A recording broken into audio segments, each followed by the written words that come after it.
그래서 이제 지난 시간에 요 원리를 얘기했고 답까지 구했길 바라는데 검토도 안 하고 다시 나타났다가 아니길 바래요. 그래서 마무리를 해보면 가 조건에 의해서 등장한 게 Q 4P 제곱인가 세제곱인가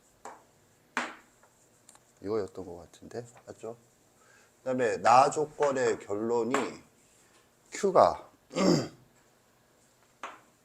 크거나 같다. 마이너스 F 마이너스 2 이렇게 얘기를 했었어요. 그래서 이제 얘를 계산해 보면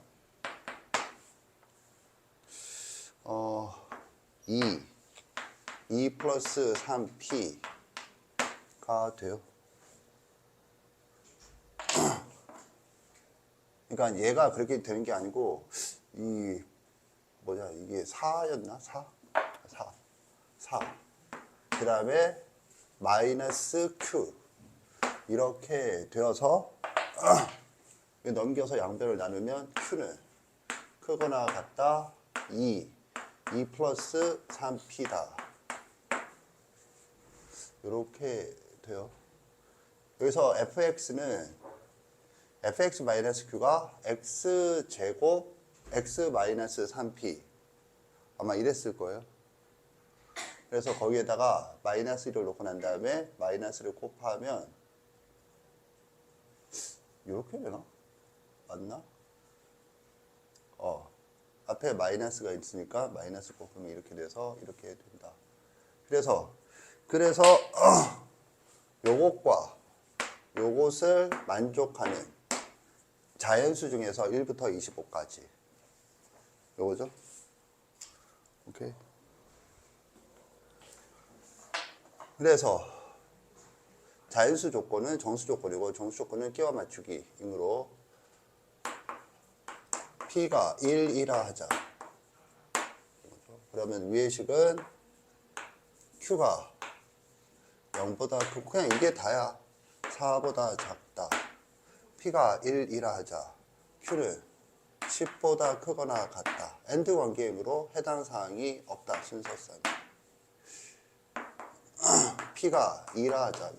그러니까 여기서 생각해야 될 건 자연수 조건, 즉 정수 조건이니까 이렇게 넣어서 나열해서 찾아보겠다라는 생각을 하지 않고 막 어떤 계산을 하겠다라고 하면 불필요한 시간이 더 들어가는 거죠.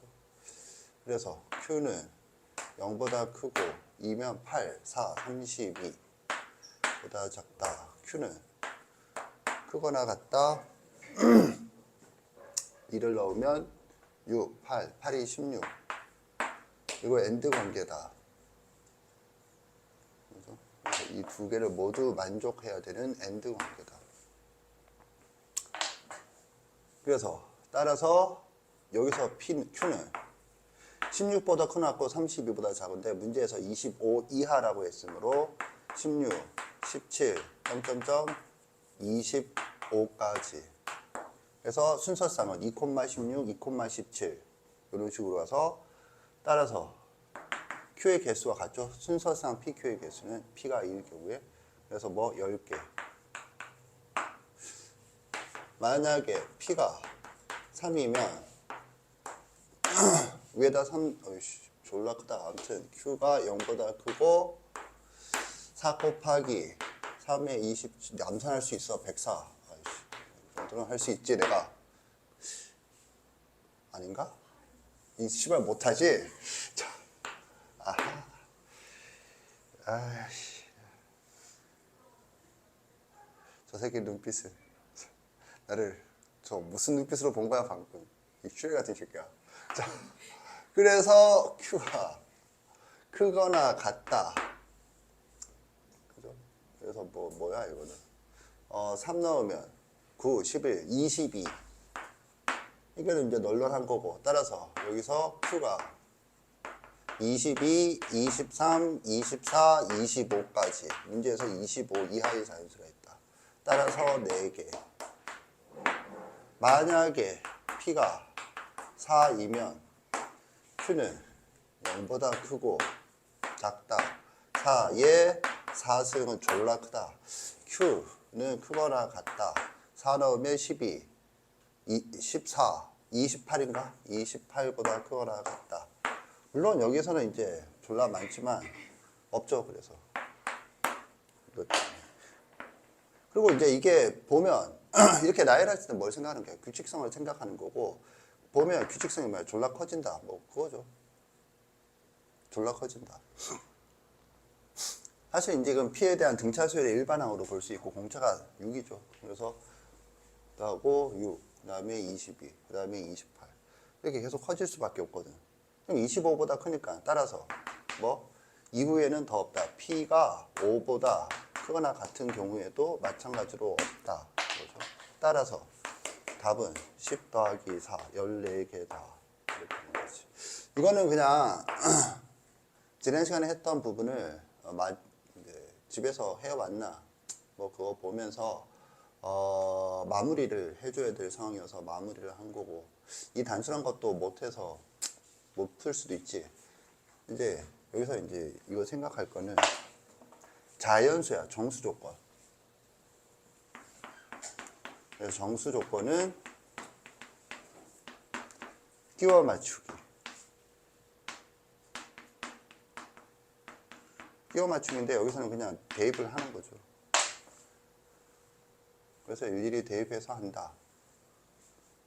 오케이? 그래서 답은 14개다.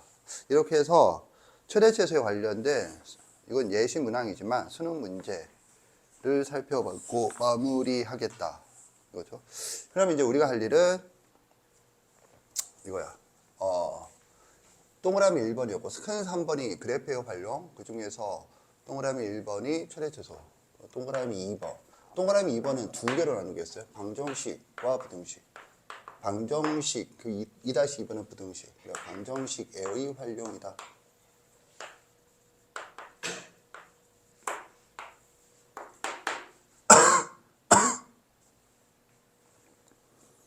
방정식의 활용이다.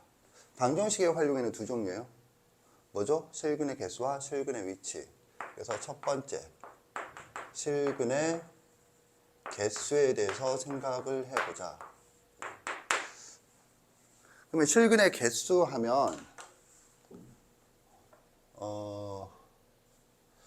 이 교과서 이론이 뭐냐?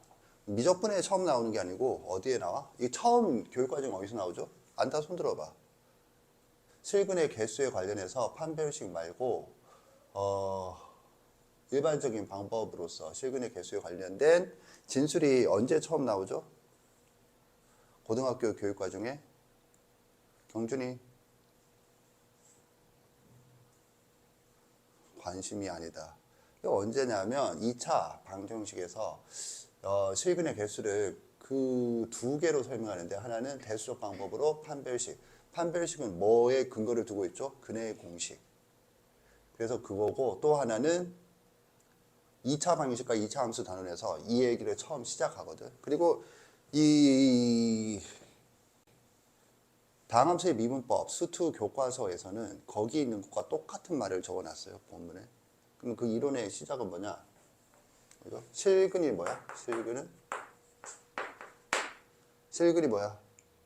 실수인 근. 이랬다가 초 맞지 말고. 자, 뭐야? 경준이. 교점의 x좌표다. 줄여서 이렇게 적겠어요. 이게 이제 뿌리다 이거죠. 뿌리. 실근은 교점의 x좌표다. 그래서 따라서 논리가 뭐야?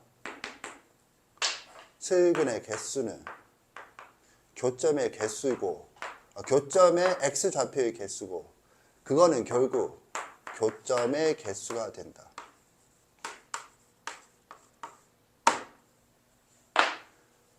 오케이? 이렇게 간다 이거지. 자, 여기서 두 가지를 살펴보겠어요. 두 가지 다 중요해요.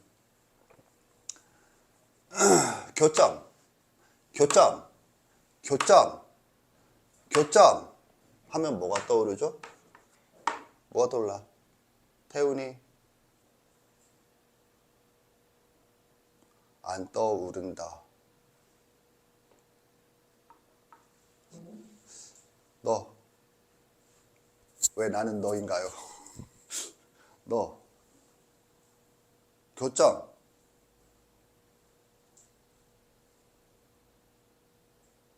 헐.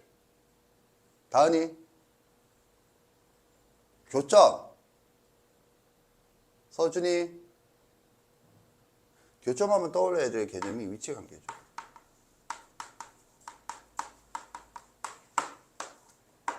위치관계는 기하의 최종 목표예요. 그리고 위치관계하면 떠오르는 게 또 뭐죠? 곡선과 곡선, 곡선과 직선, 직선과 직선. 직선은 할선과 접선. 답은 접선 상황이다. 뭐 이런 것들이 연달아 떠올라야 되고 그런 거예요. 왜? 교점하면 위치관계 떠올려야 돼. 위치관계를 생각하는 기준이 뭐야? 교점이죠. 교점. 그 다음에 여기서 실근의 개수야. 실근의 개수에 관련해서 고등학교에서 배운 거 뭐가 있는지 생각하세요.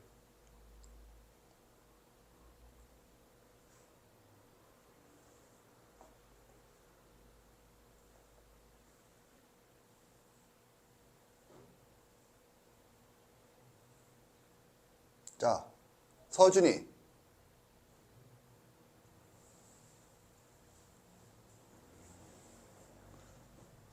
서준아?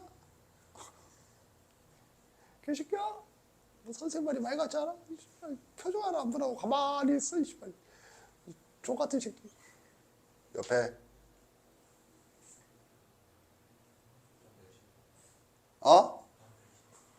판별식. 또. 그래프. 또. 거기까지.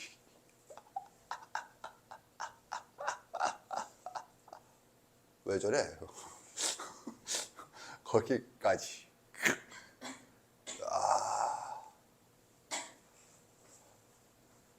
무서운 새끼야, 노래 보지 마!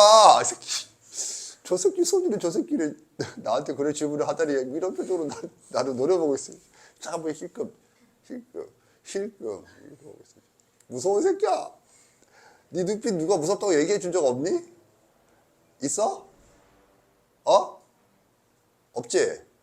그래, 이제라도 알았으니까 다행이다. 무섭다, 이 새끼야. 밤길에 마주칠까봐 겁난다, 이 새끼야. 너는 밤길에 돌아다녀도 되겠다, 이 새끼야. 좋겠다, 이 새끼야. 잠깐만. 자, 이 정도 했으면, 너 자꾸 나한테 계속 너라고 부를래, 너. 자, 너.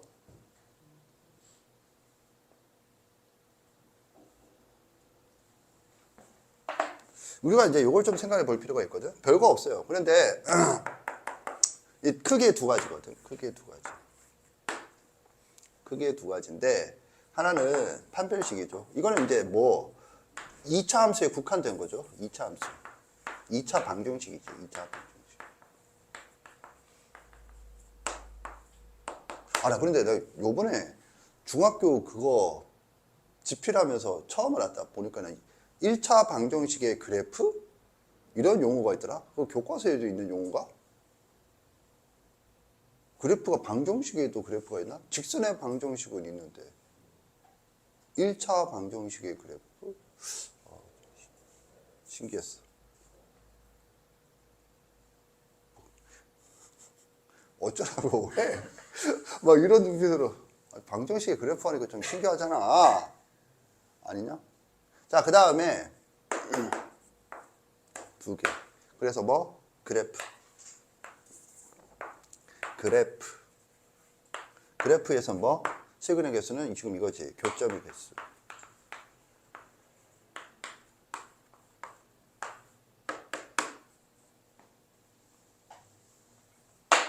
그런데 여기가 하나가 더 있다고. 여기. 이게 뭘까요? 이게 뭘까요? 먼지 추측된다. 손 들어보세요. 먼지 추측된다. 손 들어보세요. 내리세요. 먼지. dust. 씨발 진짜. 혼자서 뭐하니? 미안해. 나도 내가 왜 이러는지 모르겠어. 자, 정석 펴보세요. 정석. 정석 어디를 보느냐 하면 최대초소? 방정식과 부등식이 어디 있지? 거기 가봐야 되는데 정서. 잠깐만. 내 이름부터가 안 펴지고 있어. 거부하고 있어. 방정식이 어디 있니?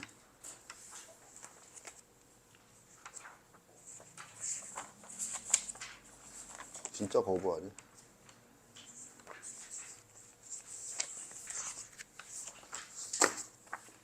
아씨. 당황스럽고 방정식이 안 보여. 잠깐만. 여기 있다. 방정식이 정서 112페이지에 있죠?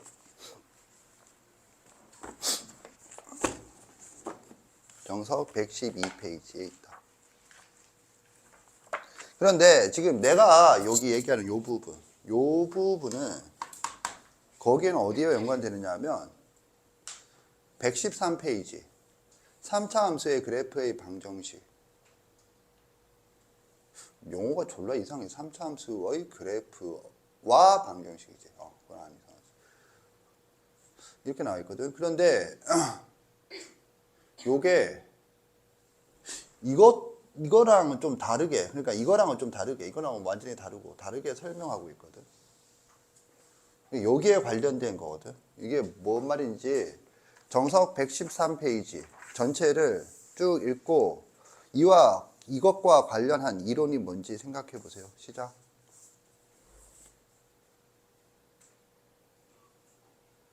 자, 갑자기 기침이 계속 나오고 있어. 이거 어떡하지?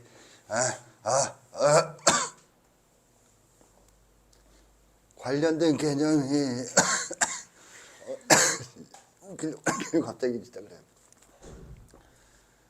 관련된 개념이 추측된다. 손 들어보세요. 손 들어보세요. 내리세요. 앞줄은 왜 없어? 뒷줄은 왜 한 명은 손을 안 들어? 서준이 뭐? 옆에 너 아니 우리 다은이 뭐? 사이값 정리죠. 이게 흔하지는 않은데 사이값 정리도 중요한 거야. 그런데 실근의 개수를 묻는데 사이값 정리를 적극적으로 이용하는 문제가 흔하지는 않은데 아주 쉽거나 흔하지 않은데 난이도 있는 건 흔하지 않는데 알아두세요. 사이값 정리. 그래서 요거는 어느 단원이야? 연속 함수 단원. 이거는 미분은 결국 그래프죠. 이거 사이값 정리와 관련된 개념이죠. 다시 봐. 이게 사이값 정리와 관련됐다는 거 극값을 가지는 경우지. 극값을 가지지 않는 경우는 됐고 극값을 가지는 경우를 보면 극대값과 극소값의 부호가 다르다. 부호가 다르다는 거 사이값 정리에서 그치? 하나는 양수고 하나는 음수니까 양수에서 음수 또는 음수에서 양수로 넘어가는 곳에 뭐가 있어? 실글이 적어도 하나가 있다. 이거지. 이해 갔나? 근데 여기에서 사이값 정리라고 적극적으로 말하지 않은 이유는 극값과 극값 사이만 교육과정에서 제시하는 사이값 정리의 포맷에 맞지. 뭔 말이냐면은 그러니까 이제 이거 잠깐 보겠어요. 이거. 그래서 요거를 좀 생각을 해보면 이제 어떤 유형화? 참고 개념 정도인데 이게 적극적으로 중요한 건 아니에요. 그런데 교과서에도 나와요. 그러니까 알아는 둬야겠어요. 이것보다 더 중요한 건 이제 이따가 나올 내용이고 이거는 이제 덜 중요하니까 먼저 처리를 좀 하도록 하겠어요. 그래서 3차 방정식.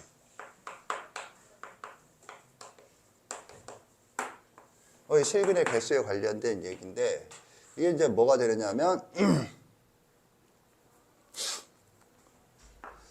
지금 이게 사이값 정리라고 하는 게 이런 거잖아. 이렇게 갔을 때 극값이 있는 경우에서 뭘 따지느냐 하면 요것과 요것의 부호를 따지는 거거든. 요 점과 요 점의 부호를 따지는 거거든. 부호를 따진다는 게 뭘 따지는 거죠? 하면은 뭐의 위치? X축의 위치거든. X축의 위치. X축의 위치. 만약에 부호가 반대다. 이게 최고시행에서 양수일 때 극대는 양수이고 극소는 음수다 하면 딱 이 그래프잖아. 그러면 이게 이제 뭐가 되느냐면 요 닫힌 구간에 대해서는 사이값 정리지. 사이값 정리해서 뭘 할 수 있어? 하면 적어도 한 개고 실제로 한 개지. 이게 3차라는 구체적인 함수에 대해서는. 오케이? 그런데 이제 뭐도 추가로 알 수 있는 사람이 요것만 알 수 있는 게 아니고 이것도 알 수 있지. 그런데 얘들은 엄밀히 있는 사이값 정리가 아닌 거거든. 그러니까 여기서 사이값 정리를 이용하여 라는 문구를 삽입을 하지 못하는 거지. 교과서도 그런 용어가 없어요. 사이값 정리가. 지금 이거 이해 갔나? 하지만 여기는 사이값 정리가 맞죠? 그러면 선생님이 이런 얘기를 한 적이 있지. 이과에서는 당연하게 얘기했고 아직 문과에서는 당연하게는 아닌데 조금씩 얘기한 게 이걸 어떻게 생각을 했지? 얘를 이거를 좌표가 있다고 생각하고 뭐 무한대 콤마 무한대 이렇게 표기를 했었어요.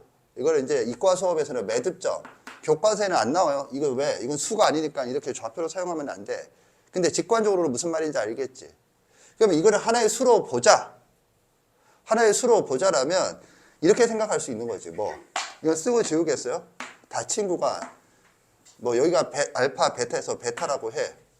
그러면 무한대 하나의 숫자로 본다라면 지금 이해 갔나? 그러면 이것도 이제 뭐 닫힌 구간으로서 생각할 수 있고 그러면 사이값 정리를 생각해서 여기에 이근을 사이값 정리로 설명할 수 있겠지. 이해 갔나? 그런 아이디어로 설명하고 있는 거야. 이거를. 알겠니? 다만 이게 이제 이런 숫자로 생각하자는 것부터 일단 교육과정에서 언급하지 않는 사고방식이기 때문에 굳이 이제 무리해서 여기까지 다 이런 식으로 생각할 수는 없지. 그러니까 사이값 정리라고 설명을 안 하지. 그런데 어쨌든 여기서 극대값과 극소값의 부호가 반대이면 뭐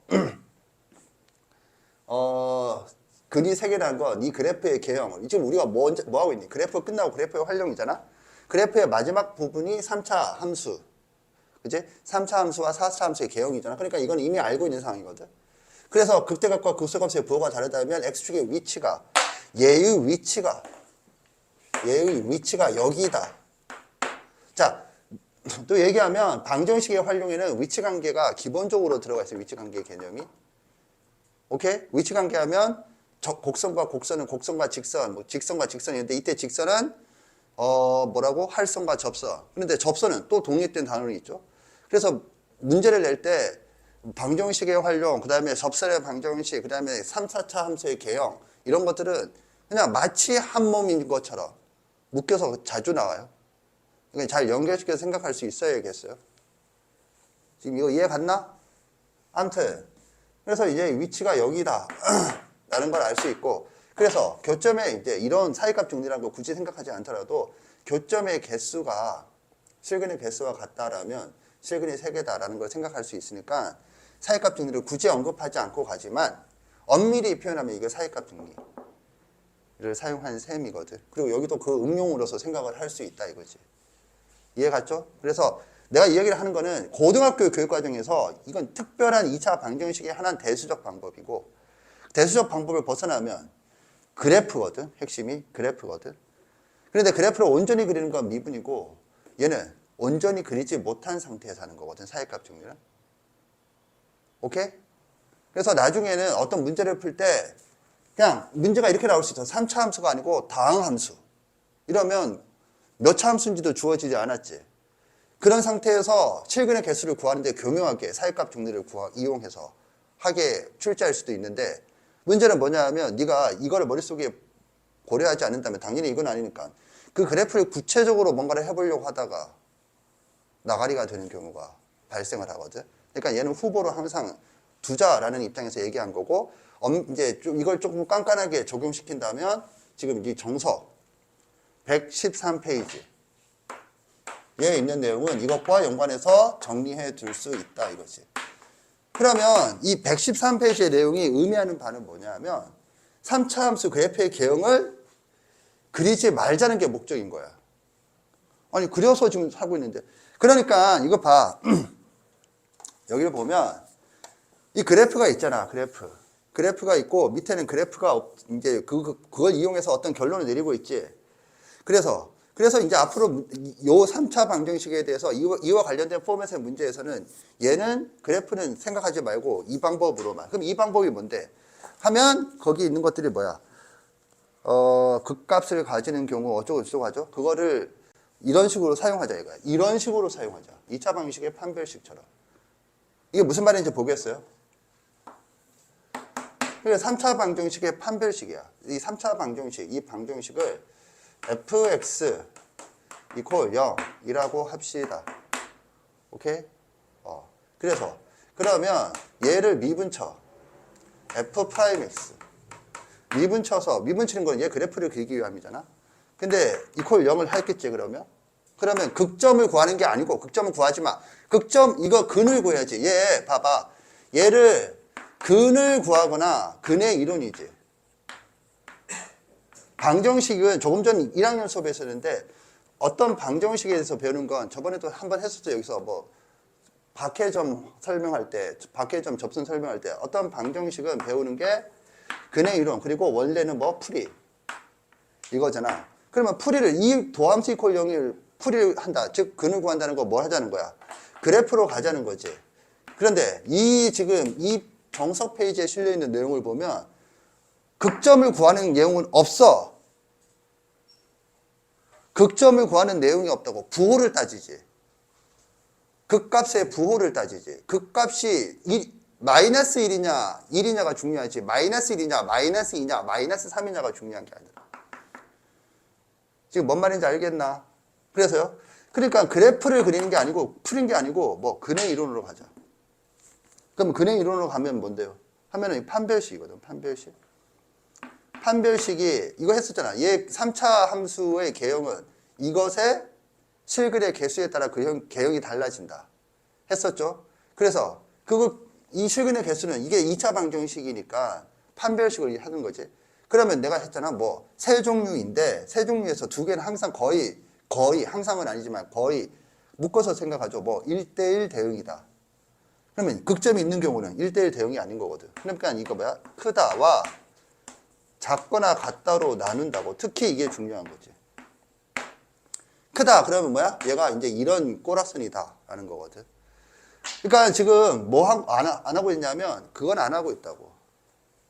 근을 구하지는 않고 있다고. 그래서 일단은 이렇게 됐어. 그러면 이렇게 되고 난 다음에 그 다음에 뭐 하느니? 봐봐. 113페이지를 보면 1번 극값을 가지는 경우와 2번 극값을 가지지 않는 경우로 나누죠. 오케이?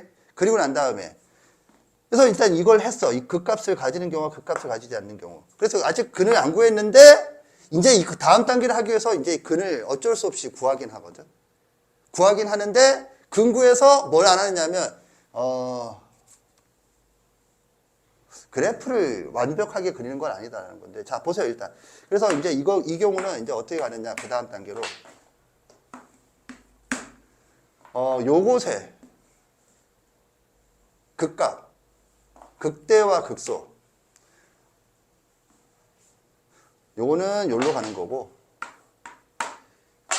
요렇게 되면 이제 그 다음은 얘는 1로 가서, 뭐? 여기서 이제 판별식 0보다 큰 경우 여기서 풀어서 극값을 구해서 여기다 대입을 하는데 그 대입해서 그 값을 구하는 게 아니야. 즉 f 이걸 알파 여기다 적자. 이거를 알파 이걸 베타라 합시다. 그러면 f 알파 그리고 f 베타인데 여기서 좀 미묘한 차이가 있어요. 어차피 이 부호를 하려면 이 값을 구해야 되는 건데 부호만 판단하면 돼. 구체적인 값을 계산하지 않아도 돼. 즉 마이너스 4에 24승이야. 이런 건 없지만 그냥 음수인 걸 알면 되지. 자 4에 24승 고고승 이럴 필요가 없다. 지금 내 말은 그 말이야. 뭐 예를 들어서 함수식이 막 곱골이야. 그래서 여기다 4 넣었어. 그러면 이거 다 곱한 게 얼마냐? 이걸 살 게 아니라 얘 플러스냐? 얘 마이너스냐? 플러스 마이너스 그런 것만 따진다 이거지. 오케이? 그래서 그 결과가 그 결과를 D'이라 하자. 왜 D'이라 쓰느니? D'를 쓰면 D'이 뭐 0보다 큰 경우, D'이 0인 경우, D'이 0보다 작은 경우.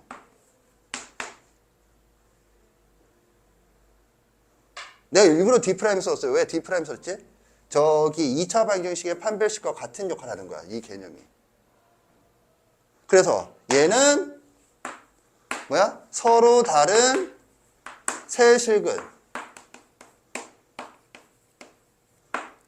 지금 이해 갔나? 서로 다른 세 실근. 그 다음에 얘는 서로 다른 두 실근. 지금 우리는 근을 구하는 게 아니고 개수를 여기 실근의 개수를 구하는 게 목적이거든. 얘는 실근 한 개와 허근 두 개. 이거 이해 갔나? 알겠죠? 오케이? 그래서 사실 이제 이 페이지에 실려 있는 내용은 결국 뭐냐면 얘의 판별식 역할을 하는 그런 구조야. 다만 3차이기 때문에 2차 방정식처럼 그냥 딱 판별식이라는 어떤 수식화된 유형화시킬 수는 없고 3차는 좀 복잡해져요. 그러니까 수식화된 유형화를 시키는 게 아니라 이런 단계를 거치는 이 단계 자체가 뭐야? 판별식 역할을 하는 것이다 라는 거지. 이해갔죠? 그래서 얘는 의미를 적어주면 3차 방정식의 판별식, 3차 판별식. 줄여서 이렇게 적겠어요.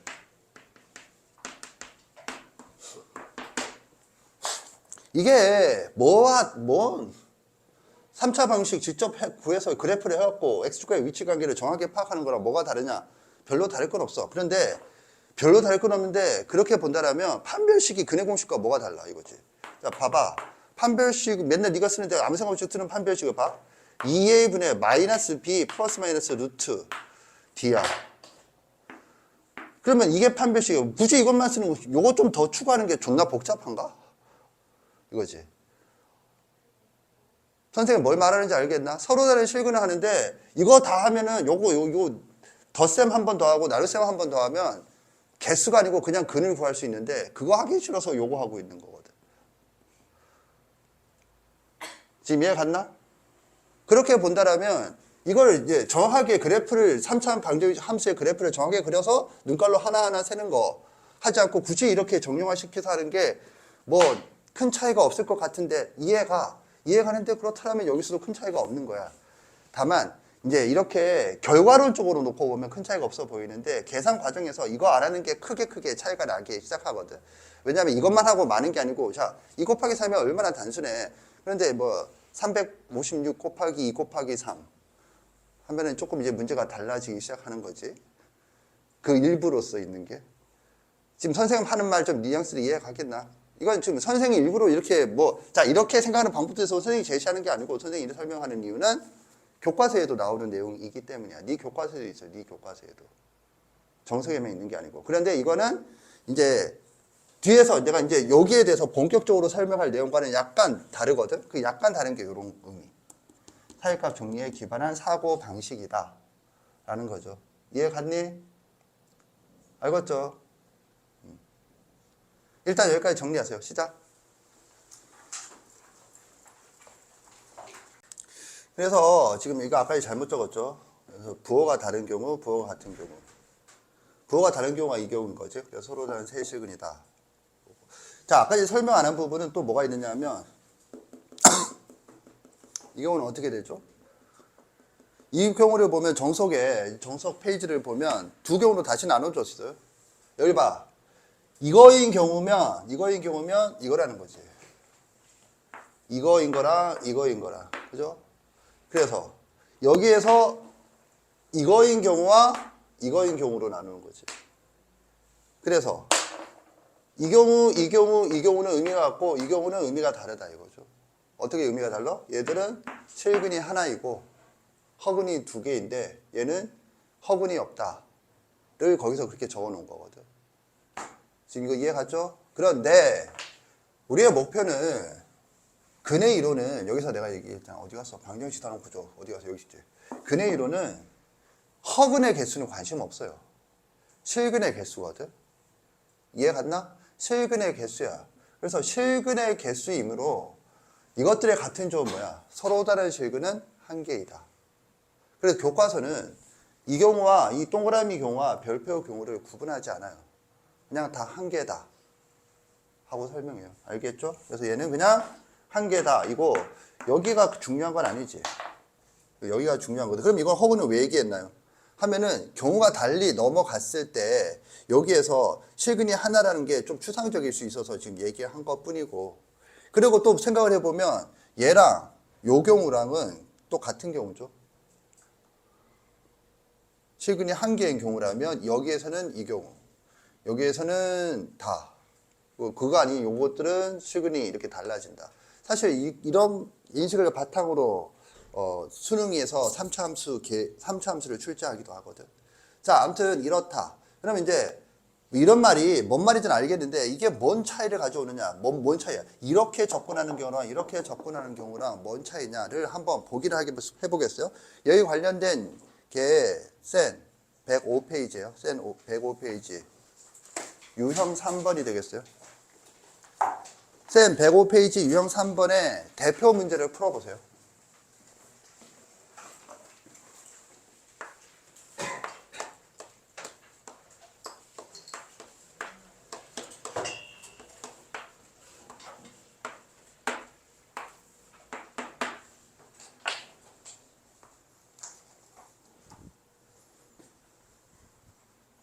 보겠어요.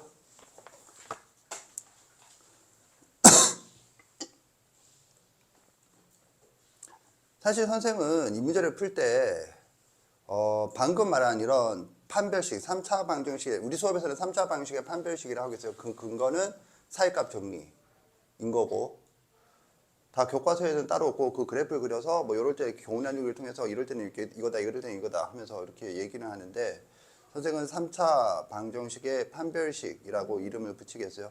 중요하지는 않아거든요, 나는. 왜냐하면 선생은 그냥 이거 그래프를 그리죠. 그냥 미분쳐서 그래프를 그려. 뭐 극값과 극소값의 부호 따지지 않고 그냥 그래프 그려서, 그래서 여기 해. 하여튼 뭔 말인지 보겠어요. 그래서 요거 뒤에 풀이를 보세요. 뒤에 풀이 펴봐.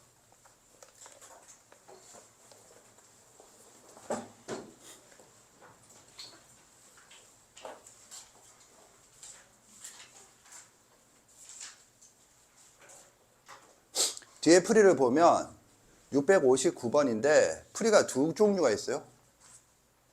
그지? 그래서 한 종류와 그 다음에 다른 풀이라고 있죠. 내가 말하고자 하는 게 지금 얼핏 보더라도 차이가 뭐니? 밑에 풀이는 그래프를 그려서 생각을 하는 거지. 근데 위에 풀이는 그냥 이 패턴을 기억했다는 전제대로 해서 뭔가 그래프를 지금 여기서 다시 생각하지 않고 그 수식적인 패턴만 따라가서 결론을 내리겠다라는 거지. 선생님 말 이해 가나? 한번 이해해 보세요. 빠른 속도로.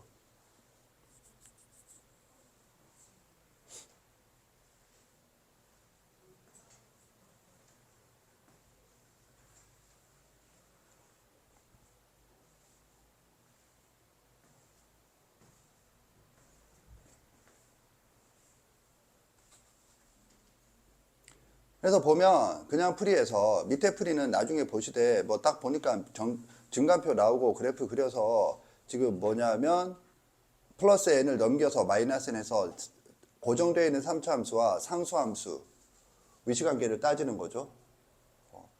그런데 650 그 위에 풀이를 보면 지금 이렇게 해서 f'x를 해서 여기서 이제 뭐 판별식 경우를 따로 쓰는 게 아니고 근을 구해. 그래서 근을 구했으니까 밑에 풀이에서 극대점의 x좌표는 마이너스 2고 극소점의 x좌표는 4라고 나오는 거지. 그런데 이 3차 방정식이 다시 위에서 보면 이 3차 방정식이 서로 다른 세 실근을 가지려면 f-2, f4를 곱한 게 음수이어야 한다. 이거지. 여기 보세요. 왜 음수여야 하는데? 왜 음수여야 하냐면 밑에 풀이가 그 이유를 얘기하고 있는 건데 그 이유를 따로 생각하지 않고 아까 전에 정형화된 패턴에 의해서 마이너스 2와 4이므로 도함수의 판별식이 0보다 큰 경우고 그랬을 경우 다시 극대값과 극소값의 곱을 D'라면 D'이 0보다 작은 경우이고 그 말은 뭔 말이야? 하면 서로 다른 세식을 갖는 것과 같은 말이다. 그냥 이렇게 가겠다는 거지. 그래프를 이 문제를 풀 때 풀이 과정 중에 따로 그래프를 생각하지 않고. 지금 이해 갔나? 그런 의미예요. 왜 그러냐면 밑에 그래프를 생각하면 되는 거고. 그래서 사실 이 3차 함수 그래프는 그 자체가 복잡하지 않기 때문에 그래프를 생각한다와 생각하지 않는다에 뭐 큰 이점이 있나 이렇게 생각할 수도 있는데 나도 그렇게 생각을 해. 그렇기 때문에 굳이 뭐 이렇게 이런 패턴을 기억하지 않고 그냥 그래프를 그려서 풀죠. 4차 함수도 그렇게 할 거니까. 그런데 이걸 굳이 집어서 설명하고 있거든. 그래서 나는 이걸 집어서 설명하는 이유가 사이값 정리, 어떤 적용 방식을 언급하기 위해서가 아닐까 그렇게 생각은 들어요. 따로 어떤 특별한 의미를 찾지는 못하겠어. 이런 패턴을 굳이 소개하고 있는 이유를. 선생님 이해 갔나? 그래서 지금 이 얘기는 이제부터 전개할 내용들과는 조금 의미가 다르다. 사이값 정리에 기반을 둔 것이다. 이제부터 얘기할 거는 이제 본격적으로 그래프에서 교점에 관련된 얘기인데 조금 난이도를 높여서 갈 거예요. 그런데 요거와 요거 하나만 있는 게 아니고 한 문제만 더 풀어보겠어요? 104페이지 650번 읽어보세요. 104페이지 650번.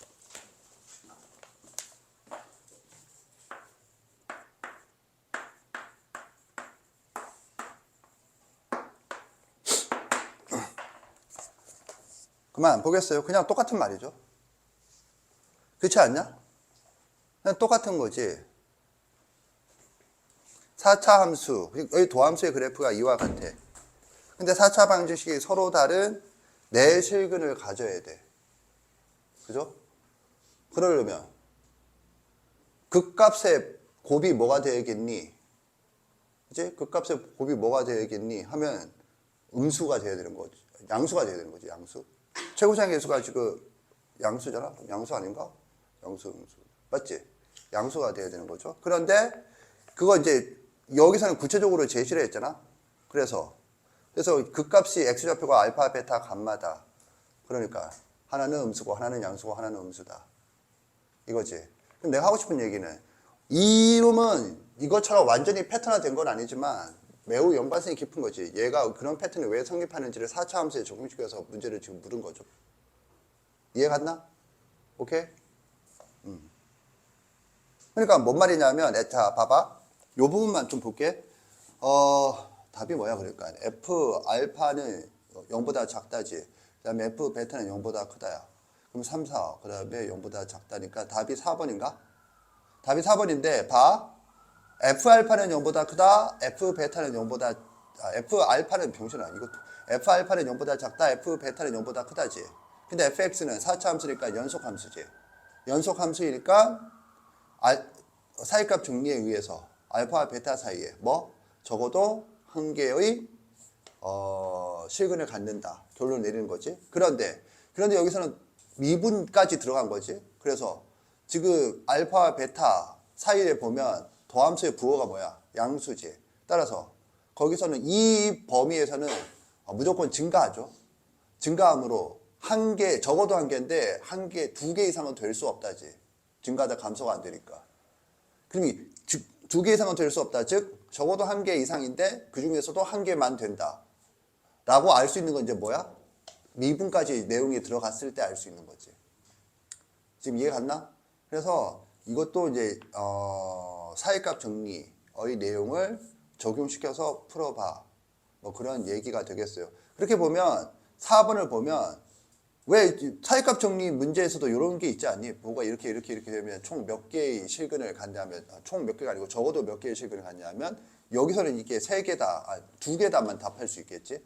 그런데 위에서 뭐라고 함수가 구체적으로 주어져 있죠. 4차 함수고 그 다음에 도함수 그래프를 보니까 최고 차이 계수가 양수다. 4차 함수의 최고 차이 계수도 양수라는 걸 알 수가 있죠. 오케이? 그러면 양 끝에 뭐라고 붙일 수 있어? F 마이너스 무한대는 양수. F 무한대는 양수. 이거 양쪽 끝에 붙인다면 부호가 거기서 또 바뀌지. 바뀌니까 그 사이에 한 개, 그 사이에 한 개, 그 사이에 한 개, 그 사이에 한 개에서 총 몇 개? 여기 적혀 있는 4번이잖아, 4번. 4번은 그 알파 베타 사이에 한 개, 베타 감마 사이에 한 개, 그리고 감마 무한대 사이에 한 개, 마이너스 무한대 알파 사이에 한 개. 그래서 총 4개다라고 집어서 얘기할 수 있다 이거지. 그래서 전체적인 큰 틀에서의 사고방식은 사이값 정리다라는 걸 좀 알아주세요라는 거고, 이 유형을 맞추기 위해서가 아니고 애들이 한참 공부하다 보면 어느새 교육과정 중에서 실근의 개수에 대해서 나 없이 지금 수업하고 있어. 머리만 이렇게 나오나? 실근의 개수에 대해서 생각할 때 후보에서 전체적인 후보에서 뭐가 빠지냐면 사회값 정리를 빼고 생각을 하는 경향이 있는데 수능에서는 그것도 물었었어요. 사회값 빼고 생각하면 존나기 힘들 텐데 사회값 정리면 쉽게 풀 수 있는데 이런 경우가 있었거든. 그 나중에 볼 거예요. 알겠지? 그래서 그걸 지금 강조하고자 이 개념을 좀 강조했어요. 오케이. 잠깐 쉬겠어요? 저 두 개 정리하세요. 잠깐 쉬겠어요? 화장실 다녀오세요.